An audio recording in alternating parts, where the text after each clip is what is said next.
आप देख रहे हैं अनहोनी। अनहोनी में आज की कहानी हमारे साथ सर की है प्रशांत जी ने। तो चलिए बढ़ते हैं आज की इस कहानी की ओर। आज की इस वीडियो में आगे बढ़ने से पहले अगर आपने अभी तक हमारे चैनल को सब्सक्राइब नहीं किया है तो कर लें, और ऐसी ही और वीडियोस के लिए देखें डार्क फाइल्स। रात के 10 बज रहे थे। प्लेटफॉर्म पर बैठा मैं अपनी ट्रेन का इंतजार कर रहा था। दरअसल मैं एक कंपनी में सेल्समैन का जॉब करता हूँ, जिस वजह से मुझे आए दिन अपनी कंपनी के प्रोडक्ट का प्रचार करने के लिए अलग अलग जगहों पर जाना पड़ता है। ऐसे ही आज जब मैं अपने ऑफिस में काम कर रहा था तो मेरे बॉस ने मुझसे कहा, प्रशांत, तुम कल सुबह वर्धमान चले जाओ और हमारे प्रोडक्ट के सभी दुकानों में दिखाकर वहाँ से ऑर्डर ले आना। इतना बोलकर बॉस ने मुझे जल्दी छुट्टी भी दे दिया।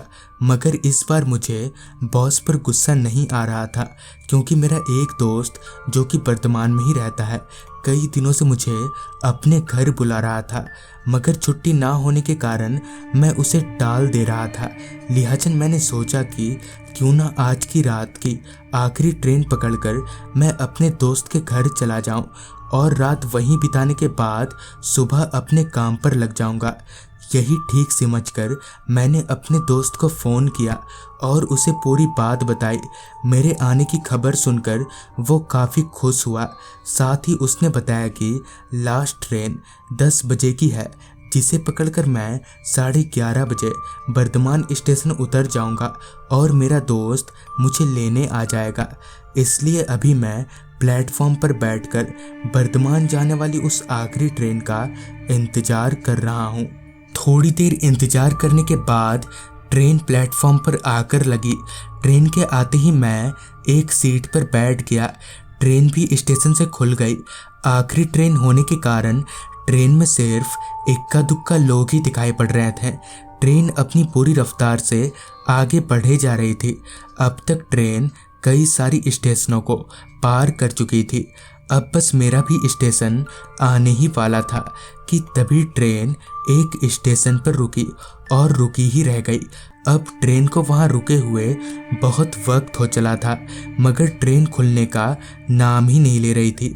आखिर में परेशान होकर मैं ट्रेन से उतरा और इधर उधर देखने लगा। बहुत देर इंतजार करने के बाद भी जब ट्रेन नहीं खुली तो मैं स्टेशन से बाहर निकला और कोई साधन ढूंढने लगा जिससे मैं वर्धमान पहुंच सकूं। स्टेशन से बाहर निकलकर कुछ दूर जाते ही मुझे एक ऑटो वाला दिखाई दिया। मैं चलते हुए उसके पास गया और उससे पूछते हुए कहा, भैया वर्धमान चलोगे? इस पर उस ऑटो वाले ने कहा, हाँ क्यों नहीं। जिस पर मैंने पूछा, कितना भाड़ा लगेगा? इस पर उस ऑटो वाले ने कहा, आपको जो ठीक लगे दे देना। इतना सुनने के बाद मैं उसके ऑटो में बैठ गया और बैठते ही अपने दोस्त को फ़ोन किया और उसे पूरी बात बता दी। दोस्त को पूरी बात बताने के बाद मेरी जो आदत थी, मैं उस ऑटो वाले के साथ गप्पे लड़ाने में लग गया, मगर वो ऑटो वाला मेरी बात पर कोई जवाब ही नहीं दे रहा था। तभी मेरी नज़र ऑटो के रियर व्यू मिरर पर गई तो पाया कि उस ऑटो ड्राइवर का चेहरा बड़ा ही भयानक है और उसकी आंखें बिल्कुल ही लाल सुर्ख थीं। ये देखकर मैं बुरी तरह से घबरा गया। डर के मारे मेरे हाथ पैर थरथराने लगे थे। तभी मैंने ज़ोर ज़ोर से हनुमान चालीसा पढ़ना शुरू कर दिया, जिसके बाद ऑटो एक जगह पर जाकर रुक गई। ऑटो के रुकते ही मैं सरपट भागा और भागकर एक चाय की टपरी पर जा पहुंचा। वहां के लोगों से बातचीत करने पर पता चला कि कुछ दिन पहले ही एक ऑटो वाला ट्रक की चपेट में आकर मरा था।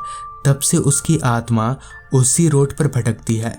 ये सुनने के बाद मैंने अपने दोस्त को वहीं बुला लिया और फिर उसके साथ ही घर गया।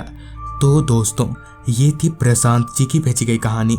अगर आपके पास भी ऐसी ही कोई कहानियाँ हैं तो हमारे साथ ज़रूर शेयर करें। तो मैं आर्यन जल्द ही मिलूँगा आपसे ऐसी ही एक कहानी के साथ।